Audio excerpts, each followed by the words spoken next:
बोले जितनो गोबर लेके जाएगी उतनो लोना माखन को तोकू मुए देनो पड़ेगो। एक गोपी नंदरानी यशोदा के पास आई, पास आकर के बोली मैया मेरे घर में आज पूजा है वारी है, मुझको गोबर ले जानो, मैं आपकी गैया को गोबर ले जाऊं। मैया बोली गोबर भी कोई मांगवे की चीज है? अरे भैया घी मांगवे आयो करें, दूध मांगवे आयो करें, दही मांगवे आयो करें, तू गोबर मांगवे आई? अरे गोबर तो बिना पूछे ले जानो चाहिए, ले जा। जैसे गोबर ले जाने के लिए वो गई तो सोई ठाकुर जी आ गए छोटे से। मैया इतने कहा कियो? मैया बोली कहा भयो तेने याकू गोबर ले जावे की क्यों कह दई? मैया बोली अरे लाला तू भी बात बनाए करे, बता गोबर ले जावे ना ले जावे में कोई अनुमति की जरूरत है? अरे ले जा रही है, ले जान दे। 9 लाख गैया हमारे यहाँ, इतनो गोबर है कि सुमेरु पर्वत के समान पर्वत खड़ा है जाए गोबरन को, और तू बा गोबर के काजे रो रहा है? छोटे से ठाकुर जी बोले मैया तू ना जाने, गोबर गौ माने गैया, वर माने वाको वरदान, वो गोबर है तो पता 33 करोड़ देवता गैया में रहे, लक्ष्मी को जगह नहीं मिली, तब लक्ष्मी ने आके बोली मैं कहाँ रहूं, तो लक्ष्मी को स्थान गोबर में दियो। मैया ये जो नंद बाबा के इतने बड़े बड़े रत्नन के जो है का महल बने भये हैं, हमारे घर इतनी संपत्ति है, ये सब गैया के गोबर की करामात है, और तेने वह गोपी को ऐसे कह दी कि ले जा गोबर है, मैं तो ना ले जान दूंगा, मैं तो वह गोपी है जाके अभी रोकूं। ठाकुर जी गए, गोपी के पास गए, गोपी गोबर उठा रही थी। ठाकुर जी बोली एरी नेक डट जा। अब ये भी विचार करते रहो, ये जगन्नाथ हैं, ये पूरे विश्व को बनाने वाला व्यक्ति थोड़े से गोबर के लिए लड़ने जा रहा है। गोपी तो बोले ए नेक डट जा, कहां ले जा रही है गोबर? और नंदरानी यशोदा ने मुंह को कहिए ले जाओ गोबर है। बोले यशोदा ने कह दी लेकिन मैं गोपाल हूं, गैयान को असली पालक मैं हूं, मेरे बिना आज्ञा के तू नेक भी गोबर ना ले जा सके, या तो छोड़ दे यहीं पर। लाला ले जान दे, आज मेरे घर पूजा है। तो बोले ऐसे ना लेके जाएगी, कछु दे के जा गोबर के बदले। गोपी बोली बता कहा लेगा? बोले जितनो गोबर लेके जाएगी उतनो लोना माखन को तोकू मुए देनो पड़ेगो। मान तेने 1 परात गोबर धरो तो 1 माखन को लोना, 2 परात के 2 माखन के लोना, ऐसी जितनो गोबर ले जाएगी उतनो देनो पड़ेगो। गोपी बोली ठीक है लाला, ठीक है तो लाला तू गिनती कर, मैं लेके जा रही हूं। ठाकुर जी बोले गिनती हम पे आवे ना है, अब क्या करें? गोपी बोली ये तो बड़ी विचित्र बात है लाला, तो पे गिनती ना आवे तू कैसे गिनेगो? और मैंने कहीं 5-6 ले गई फिर क्या करेगो? ठाकुर जी बोले मुंह पे ना आवे लेकिन मैया पे आवे, और मैया अभी आवेगी ना गिनती करवे तो क्या करें? बोले गोपी एक काम कर, तू जैसे 1 परात गोबर उठावे ना तो 1 गोबर की बिंदी मेरे माथे पे लगा दियो, फिर दूसरो गोबर उठावे से दूसरी बिंदी लगा दियो, ऐसे जितने गोबर उठावे उतनी बिंदी मेरे मुंह पे लगा दियो, फिर मैं जाके मैया तक गिनवा लूंगा और उतनो तो को बता दूंगा, उतनो माखन दे दियो। ये वो जगन्नाथ हैं जिन्होंने पूरे विश्व को बनाया, और आज यहां गोबर बेच रहे हैं और बदले में क्या ले रहे हैं? मक्खन, और वो भी मक्खन तब ले रहे हैं जब 9 लाख गैया घर में है। मतलब मक्खन की, दूध की, दही की कोई कमी नहीं है। लेकिन ये अब यहां पर आप क्या स्वीकार करोगे इस कथा में? क्या भगवान लोभी है? नहीं, प्रेमी है। इससे उस गोपी को भी सुख मिल रहा है और ठाकुर जी को भी आनंद आ रहा है। अब गोपी उठा रही है और उठा करके लाल जी के माथे पे 1 बिंदी लगा दे। अब सोचो ठाकुर जी कैसे लग रहे होंगे, हैं? सांवरे से ठाकुर जी, सिर पर मोर पंख पहने हैं, तिलक लगाए हैं, नन्हे से पीतांबरी पहने और गोबर की बिंदी लगवा रहे हैं अपने मुख पे, गो रोचन तिलक किए। और गोपी बार बार आवे, मक्खन उठावे, 1 बिंदी और लगा जा। और गोपी को इतना सुख लग रहा है, इतना आनंद आ रहा है ठाकुर जी को ऐसे गोबर की बिंदियों में देख के, और ठाकुर जी बिल्कुल सीरियस होके देख रहे हैं उसको, कहीं ज्यादा नहीं ले जाए।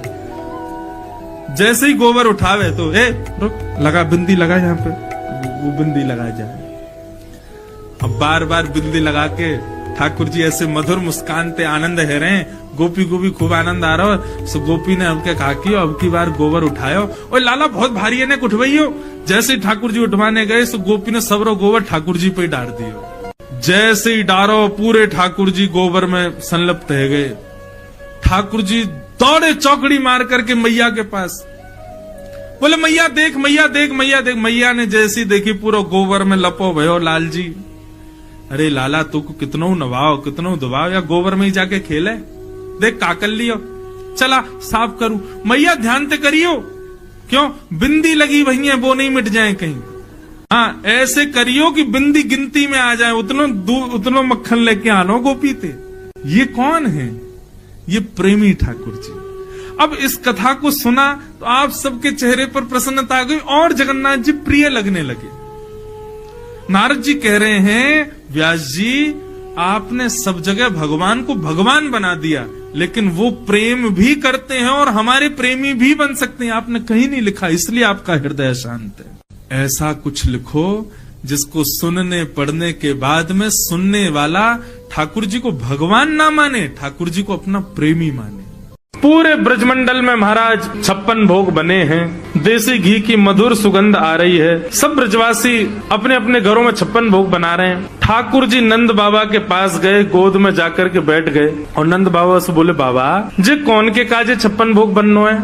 नंद बाबा बोले लाला हम सब किसान हैं, हमारे इष्ट इंद्रदेव हैं, तो इंद्रदेव को प्रसन्न करने के लिए हम लोग 56 भोग बना रहे हैं। साल में एक बार हम इंद्र की पूजा करें तो हमारी पूजा से प्रसन्न है करके इंद्र ओलावृष्टि, अतिवृष्टि, अनावृष्टि इन सबन से हमारे खेतन की रक्षा करे, या हमारे हम इंद्र की पूजा कर रहे हैं। ठाकुर जी बोले अच्छा बाबा एक बात बताओ, आपने इंद्र को प्रसन्न कर लियो और कहीं वायु देवता नाराज है गए तो? इंद्र तो प्रसन्न हो गए लेकिन वायु ही खत्म है तो आपकी फसल बच जाएगी? बोले नहीं। तो फिर वायु देवता की भी पूजा करो, तो इंद्र देवता की भी वायु देवता की भी। और बाबा एक बात और सुनो, कहीं इंद्र देवता प्रसन्न है गए, वायु देवता प्रसन्न है गए और सूर्य देवता नाराज है गए और वो सोचे कि मैं तो प्रकट ही नहीं हूँ तो आपकी फसल है जाएगी, आपकी खेती बाड़ी है जाएगी? बोले नहीं, सूर्य का प्रकाश तो चाहिए। तो फिर तीसरे सूर्य देवता की भी पूजा करो।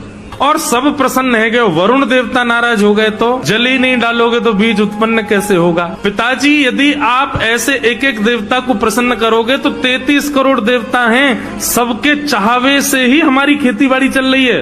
एक देवता भी नाराज हो जाए तो हम कुछ नहीं कर सकते, लेकिन 33 करोड़ देवताओं को पूजने का विधान नहीं है। पत्तों में जल नहीं डाला जाता है, वृक्ष की जड़ में जल डाला जाता है, पत्ते अपने आप पुष्पित और पल्लवित हो जाते हैं। ये 33 कोटि देवताओं की जड़ के रूप में, मूल के आधार के रूप में नारायण हैं। यदि आप उनको निवेदित करोगे तो सब देवता प्रसन्न हो जाते हैं और वही नारायण हमारे ब्रजमंडल में गोवर्धन रूप में विराजमान। चलो सब गोवर्धन की पूजा करेंगे। ब्रजवासी बोले या नेक्स्ट से लाला की बात मान करके हम वर्षन से चली आ रही इंद्र की पूजा बंद नहीं करेंगे। अरे लाला कौन सा देवता गोवर्धन नाथ?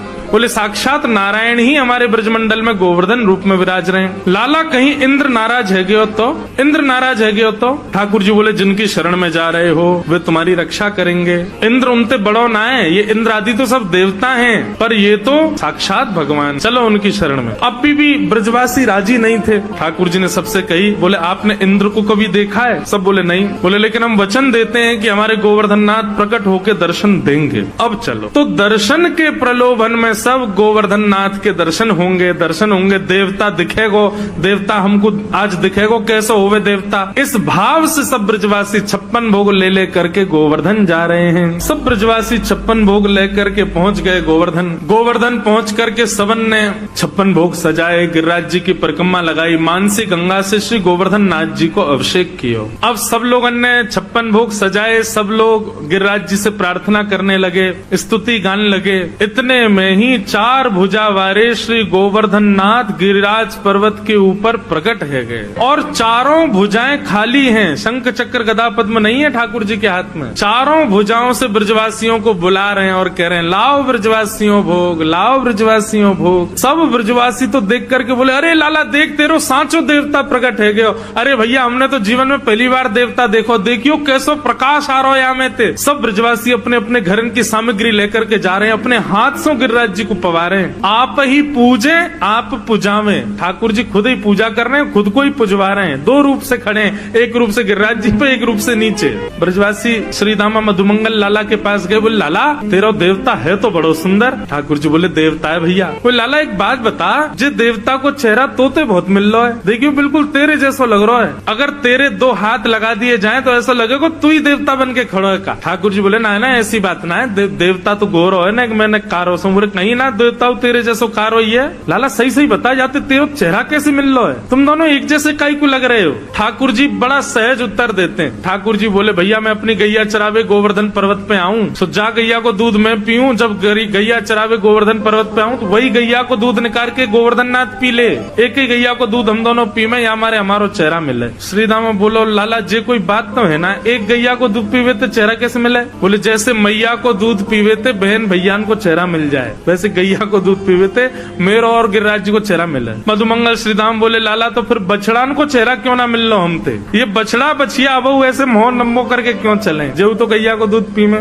लाला सांची बताइए तेरो चेहरा कैसे मिल लो यार। ठाकुर जी बोले यही बात है और कोई बात ना है। ठाकुर जी बात वहीं रोक करके कहीं और चले गए। लेकिन ब्रजवासियों का भोलापन देखो, इतने में नारद जी आए और 56 भोग में से कुछ सामग्री लेके इंद्र के पास चले गए। इंद्र से बोले और इंद्र क्या हालचाल तुम्हारे। इंद्र बोले बढ़िया, हाथ आगे करो जरा। इंद्र ने हाथ आगे किया, बोले लो मोहन थार खाओ। इंद्र ने मोहन थार खाई, बड़ी बढ़िया, कहाँ से लाए। बोले बढ़िया लग रही है। बोले हाँ। बोले लो पेड़ा खाओ, लो रसगुल्ला खाओ, एक कलाकंद खाओ, रबड़ी खाओ। इंद्र बोलो महाराज आनंद आ गया, कहाँ से लाए हो इतना स्वादिष्ट। बोले तुमको स्वाद तो पता होगा, थोड़ा स्वाद समझ नहीं आ रहा तुम्हारे। बोले थोड़ा थोड़ा ऐसा लग रहा है, मेरी हर वर्ष ब्रजवासी मेरी पूजा करते हैं ना, तो उनके प्रसाद को स्वाद बिल्कुल ऐसा ही रहे। बोलो वहीं से लाए हैं, आजकल तुम्हारी पूजा बंद हो गई है ना, वहाँ गोवर्धननाथ की पूजा हो रही है, अब तुम्हारी पूजा तो बंद, तुम्हारा पत्ता साफ हो गया मस्त। इंद्र बोला क्या कह रहे हैं आप। बोले हाँ वो नन्ना सा बालक कृष्ण है ना, उसने सबको गिरिराज जी की शरण में पहुंचा दिया। इंद्र बोले इन ब्रजवासियों की इतनी हिम्मत, मेरी पूजा छोड़ दी इन लोगों ने, इस साल भर में एक बार मेरी आराधना करते हैं, बंद कर दी। मेघमालाओं को आज्ञा कर दिया, जाओ जाकर के पूरे ब्रजमंडल पर बरस जाओ, इतना बरसना कि पूरा ब्रज डूब जाए। यहाँ सब गिरिराज जी को भोग पवा रहे थे, नाच रहे थे, गा रहे थे, इतने में गड़गड़ गड़गड़ करके काले काले बादल आकाश में आ गए,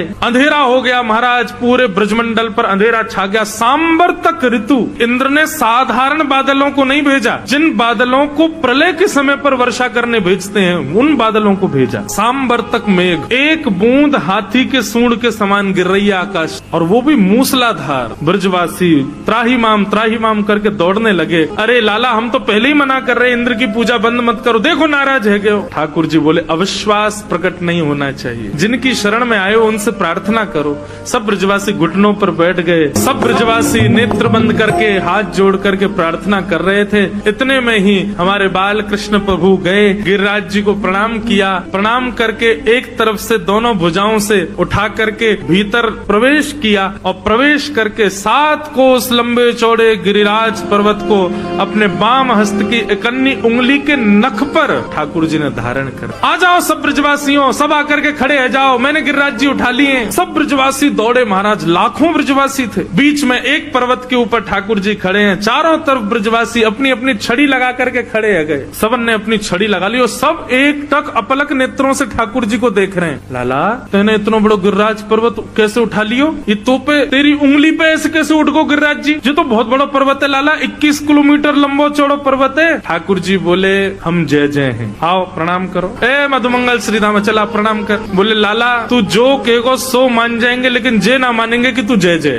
तू जय जय ना है, तू भगवान ना लाला, तू तो हमारो लाला है, तू तो हमारो सखा है, तू तो हमारो मित्र है, तू भगवान ना है। तेने ये गिरिराज जी भगवान बन के नहीं उठाए, तू सही बता तेरी उंगली में शक्ति कहाँ से आई। ठाकुर जी के नेत्र बंधुओं सजल हो गए, कितने भोले, कितने सरल, कितने सहज ब्रजवासी, ये मानते ही नहीं है कि मैं भगवान। ठाकुर जी बोले बताऊं मैंने कैसे उठाए। बोले बता। बोले पहले आप सब अपनी छड़ी हटाओ। ठाकुर जी सब ब्रजवासी बोले लाला छड़ी हटा देंगे तो गिरिराज जी नीचे आ जाएंगे। बोले तो फिर मैं अपनी उंगली हटा लूं, तुम लोगों की छड़ी पर टिक रहे हैं तो। बोले हाँ लाला तू अब हटा ले एक बार, ये हमने छड़ी लगा ली यही पर टिक गए। ठाकुर जी ने जैसी उंगली नीचे करी सोई सबन की छड़ी टूट गई, गिरिराज जी नीचे आने लगे। ओ लाला संभाल संभाल। ठाकुर जी ने फिर से उंगली लगाई, अब तो दूर दूर तक कोई सपोर्ट नहीं, अकेले ठाकुर। लाला तू सच में जय जय हम बे, प्रणाम करो। ब्रजवासी बोले सच बता लाला, आनंद मत लेवे हमते, तू बता दे तू कौन है, तो तू है तो हमारो लाला, जे बता तू बस शक्ति कहाँ से आई। कछु माखन को बल बढ़ो। और कछु आप गोप ग्वालन ने मेरी सहायता करी। सब गोप ग्वाल बोले लाला तू माखन तो बहुत खावे, बासे तेरो बल बढ़ो ये तो समझ में आ गई, पर कछु गोपन करी सहाय, हम ग्वाल वालन ने तेरी कहा सहायता करी लाला। बोले आप सब लोग टकटकी लगा के मुझको देख रहे थे, अपलक नेत्रों से मुझको देख रहे थे, तो आप सबके नेत्रों से आप सबकी शक्ति निकल करके मेरे भीतर आ गई। लाखों ब्रजवासियों मुझको देख रहे हो, सबकी शक्ति मेरे भीतर आ गई और मैंने अपनी इकन्नी उंगली पे गिरिराज जी उठा लिए। वास्तव में ये मेरो बल नहीं है, आप सब ब्रजवासी मुंह को देख रहे हो ना, तो आप सब उनको बली मुंह में आ गए हो। और ब्रजवासी इस बात को मान गए। तभी हम कहें लाला आजकल हम कमजोर कैसे है गए, आजकल घबराहट है जाए हमें बहुत जल्दी, नेक चले सांस फूल जाए। हम कहें भैया इतनी कमजोरी कहाँ से आ गई, अब तो चली शक्ति लाला ने चुरा ली है हमारी। हाँ लाला ये बात सही है, तू जय जय ना आए, हमारे बलते तेने गिरिराज जी उठाए। महाराज ब्रजवासी ने घी के पीपा खोल लिए और लगे महाराज लड्डू बनावे, बढ़िया लड्डू बनावे, मोहन थार बनावे। नंद बाबा बोले तुम्हें नेक शर्म ना आ रही, गिरिराज जी उठा रखे हैं लाला ने और यहाँ 56 भोग बना रहे हो तुम। बोले बाबा तुम ना जानो, ये 56 भोग बनावेंगे, बना के फिर हम खावेंगे, फिर हमारे भीतर शक्ति बनेगी, फिर हम लाला को देखेंगे तब हमारी शक्ति लाला में जावेगी, तब लाला उठावेगा। ठाकुर जी को आनंद तो इतना आ रहा है, बोले मानना ही नहीं कि मैं भगवान। और श्री राधे जू की कृपा सो मैंने गिरिवर लियो उठाए। अरे लाला श्री राधा रानी की तो पे कहा कृपा भाई जो तेने गिरिराज जी उठ। जिस शिला पर ठाकुर जी खड़े थे उसके पीछे जाकर के जब देखा तो एक पद्मासन में श्री किशोरी जी बैठी हैं और अपनी भ्रगुटी से गिरिराज जी को देख रही हैं। ठाकुर जी ने तो उंगली पे गिरिराज जी उठाए पर किशोरी जी की तो दृष्टि पर गिरिराज जी टिक गए। श्री राधे जू की कृपा से मैंने गिरिवर लियो उठाए। 7 दिन 7 रात्रि तक ठाकुर जी ने गिरिराज जी धारण किए। 7 दिन बाद इंद्र ने अपने दूतों से पूछा कि ब्रजमंडल बह गया हो, सब मर गए हो तो वर्षा बंद कर दो। सब ने कही बोले महाराज मां तो 56 भोग जय रहे हैं सब रे, और धूल उड़ रही है ब्रजमंडल में। 7 बरस के ठाकुर जी अपने इकन्नी उंगली पर गिरिराज जी धारण करके खड़े हैं। आकाश में सुदर्शन चक्र इतनी द्रुत गति से चल रहे हैं कि पूरे पानी को सुखो रहे हैं। शेष नाग ने बांध बना दिया, बाहर का पानी भीतर नहीं आ रहा, और एक कोने पर अगस्त मुनि बैठ करके पूरे जल को पी रहे हैं। धूल उड़ रही है ब्रज में। इंद्र को पता चल गया राम राम मैंने बहुत बड़ा अपराध कर दिया। ठाकुर जी चरणों में आ गया। ठाकुर जी ने गिरिराज जी पुनः पधरा दिए। इंद्र ने भगवान की स्तुति गाई और सबने श्री गोवर्धन नाथ जी का मधुर जय जयकार किया।